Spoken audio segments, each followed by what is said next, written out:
Hello friends, आज मैं आपको सिंपल प्रेजेंट टेंस का नेगेटिव फॉर्म्स के बारे में बताने जा रहा हूँ। यहाँ सभी सेंटेंसेज में वर्ब के बाद नॉट का प्रयोग हुआ है और ये नॉट प्रयोग करके इसको नेगेटिव सेंटेंस बनाया गया है। यहाँ सभी में ऑक्सिलरी वर्ब इज, किसी में एम, आर का प्रयोग हुआ है। यहाँ ये सभी ऑक्सिलरी वर्ब्स मेन वर्ब की तरह काम करता है। वास्तव में जब किसी सेंटेंस में जब ऑक्सिलरी वर्ब के साथ और दूसरा वर्ब नहीं आता है, तब इस हालत में ऑक्सिलरी वर्ब जो होता है वो मेन वर्ब की तरह काम करता है। अब यहाँ देख ले, ये सिंपल प्रेजेंट का सब नेगेटिव सेंटेंसेज है। इसमें क्या है, ऑक्सिलरी वर्ब के बाद नॉट लगाया गया है और ये ऑक्सिलरी वर्ब जो है इज, एम, आर, ये वास्तव में नॉन एक्शन वर्ब है यहाँ पर, क्योंकि यहाँ कोई एक्शन वर्ब नहीं है, सिर्फ is, am, are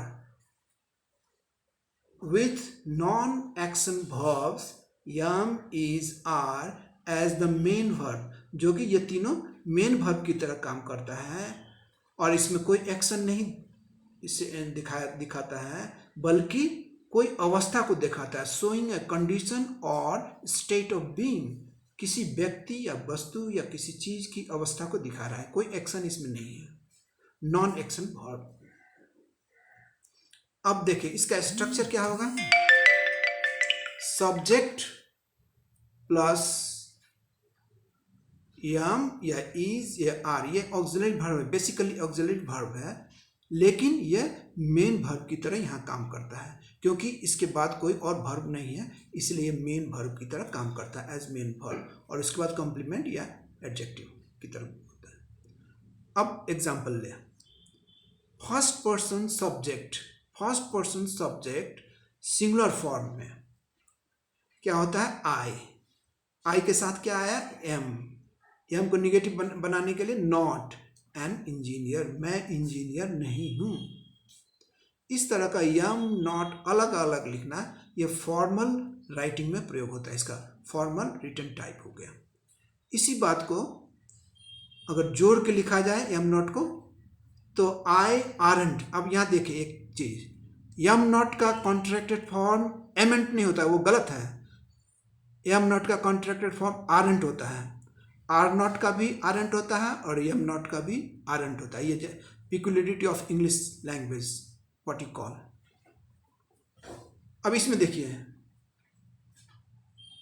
I aren't an engineer, इस तरह का contracted form, short form spoken English में प्रयोग होता है, इनफॉर्मल केस में स्पोकन इंग्लिश में प्रयोग होता है, इनफॉर्मल स्पोकन टाइप। नेक्स्ट फिर इसी का आई आयंट। अब बहुत ज़्यादा इनफॉर्मल करना हो, जैसे कि कोई दोस्तों के बीच में है ना, कोई ग्रुप ऑफ पीपल के बीच में जब ये प्रयोग होता है, खासकर नेटिव स्पीकर इसका प्रयोग ज़्यादा करते हैं। I ain't an engineer, very informal slang type इसका यूज है आयंट। अर्थ सबका एक ही होता है, मैं इंजीनियर नहीं हूं।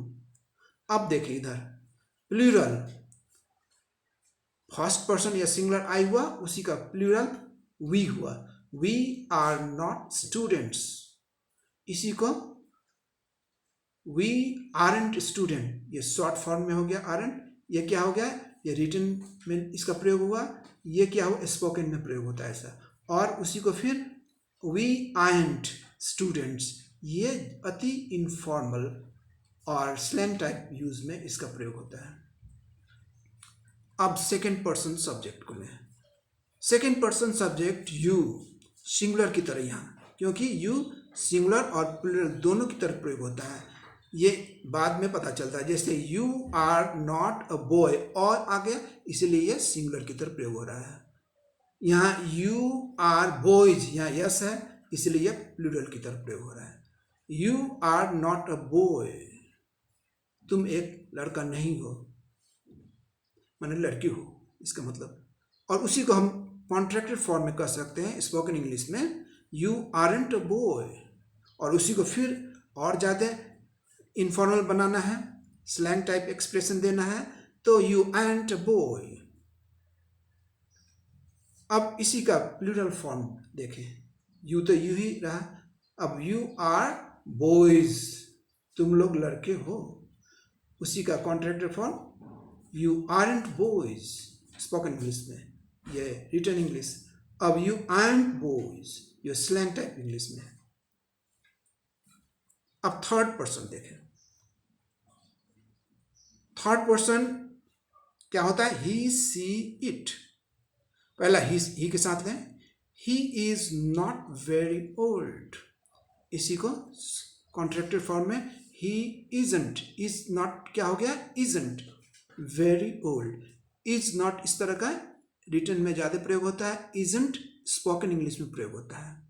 और इसी का फिर slang type very informal context में, ही एंड वेरी ओल्ड हो गया। अब फिर दूसरा थर्ड पर्सन सिंगुलर ले, ही मेल के लिए, सी फीमेल के लिए, सी इज नॉट सिक, वह बीमार नहीं है। अब इसको कॉन्ट्रैक्टेड फॉर्म में, सी इजंट सिक, इज नॉट का contracted form short form isn't spoken English में, सी एंड सिक, ये भी स्पोकन में होता है लेकिन बहुत ज़्यादा very informal context slang type expression में। अब ले इट का प्रयोग, थर्ड पर्सन सिंगुलर इट।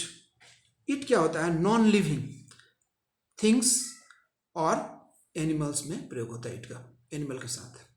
जैसे कि इट मतलब कोई अ पैन, समझिए सपोज एक कढ़ाई जिसमें हम सब्जी बनाते हैं, it is not very hot, it is not very hot, उसी का शॉर्ट फॉर्म में इट इजंट वेरी हॉट, उसी का slang type expression spoken English के लिए, इट एंट वेरी हॉट। और ये ही सी इट तीनों का प्लूरल क्या होता है, they are not close friends, वे निकट के मित्र नहीं हैं, they are not close friends, इसी को शॉर्ट फॉर्म में दे आरंट क्लोज फ्रेंड्स। इसी का अब वेरी इनफॉर्मल करना हो, स्लैंग टाइप करना हो एक्सप्रेशन, तो दे आरंट क्लोज फ्रेंड्स। अब देखिए थर्ड पर्सन सिंगुलर में एक नाम भी होता है, वन नेम, जैसे हरी इज नॉट अ क्रिमिनल, उसी का इज नॉट का शॉर्ट फॉर्म किया गया, हरी इजंट अ क्रिमिनल। और इसी का फिर स्लैंग टाइप एक्सप्रेशन में, हरी एंट अ क्रिमिनल, एक नाम हुआ। अब दो या दो से ज्यादा नाम के लिए प्लूरल हो गया, जैसे Sohan and Mohan are not very close friends, Sohan और मोहन बहुत नजदीक के साथी नहीं हैं, इसी को सोहन और मोहन के बदले में दे, प्लूरल के लिए दे आरंट क्लोज फ्रेंड्स। और उसी का स्लैंग एक्सप्रेशन जो कि नेटिव स्पीकर ज़्यादा इसका प्रयोग करते हैं, दे आरंट क्लोज फ्रेंड्स। अब यहाँ एक नोट में एक बात जान लें, फुल फॉर्म क्या हुआ, एम नॉट, फुल फॉर्म का प्रयोग ज़्यादा रिटन इंग्लिश में फॉर्मल राइटिंग में होता है, इसका शॉर्ट फॉर्म क्या हो गया, आरंट, ये करेक्ट फॉर्म है, न कि एम नॉट का एमेंट नहीं करना है, ये इनकरेक्ट है, यहाँ काट दिया गया है, इनकरेक्ट फॉर्म दिखा रहा है। अब कुछ इस संदर्भ में कुछ बातें ध्यान में रख लें, points to note. First point, the use of and is considered incorrect by some people, कुछ लोग यहाँ तक कि एंड का प्रयोग को इनकरेक्ट मानते हैं और वे कहते हैं they call it bad English, ये बैड इंग्लिश में इसका प्रयोग होता है, लेकिन इट इज कॉमन, ये बहुत कॉमन है, बहुत पॉपुलर है, किसमें, in the very informal speech, जब इनफॉर्मल स्पीच होता है बहुत ज़्यादा, जैसे कि कोई मित्रों के बीच में कोई ये पुलिसमैन के बीच में, यह सबका अपना अपना होता है एक स्लैंग। सब ग्रुप ऑफ पीपल का अपना अपना स्लैंग होता है, अलग अलग भी होता है, कॉमन भी होता है। The very informal speech like slang expression, ये स्लैंग एक्सप्रेशन में एंड का प्रयोग कॉमन है, जबकि कुछ लोग इसको खराब इंग्लिश का दर्जा देते हैं या इसे गलत मानते हैं, लेकिन यह एक्सप्रेशन प्रयोग होता है।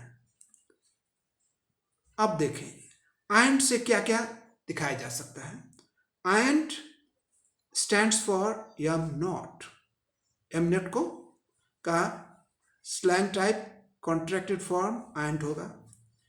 इज नॉट का भी एंड होगा, आर नॉट का भी एंड होगा, हैव नॉट का भी एंड होगा और हैज नॉट का भी and.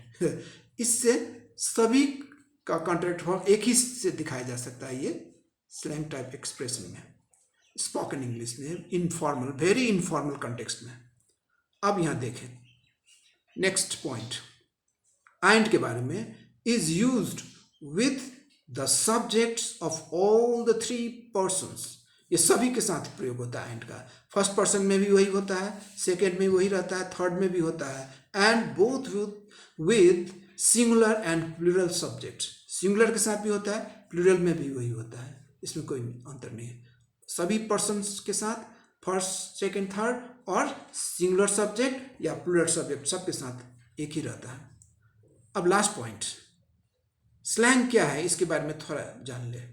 Slang is a very informal expression, अति अनौपचारिक अभिव्यक्ति है। which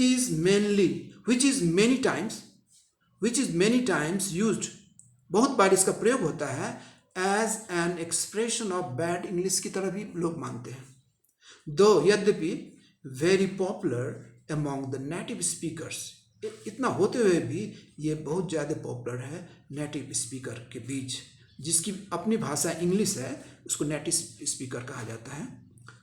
हम लोग L2 लर्नर्स हैं, सेकेंड लैंग्वेज लर्नर हैं, हम लोग की भाषा इंग्लिश नहीं है, लेकिन जिसकी भाषा इंग्लिश है, नेटिव स्पीकर्स हैं, वे लोग इसका प्रयोग करते हैं। Of generally a particular group of people, अपने लिमिटेड कॉन्टेक्स्ट में इसका प्रयोग होता है। Thank you very much. अगर मेरा वीडियो अच्छा लगे तो इसे लाइक और सब्सक्राइब जरूर करेंगे, साथ ही कमेंट करेंगे। Thanks again.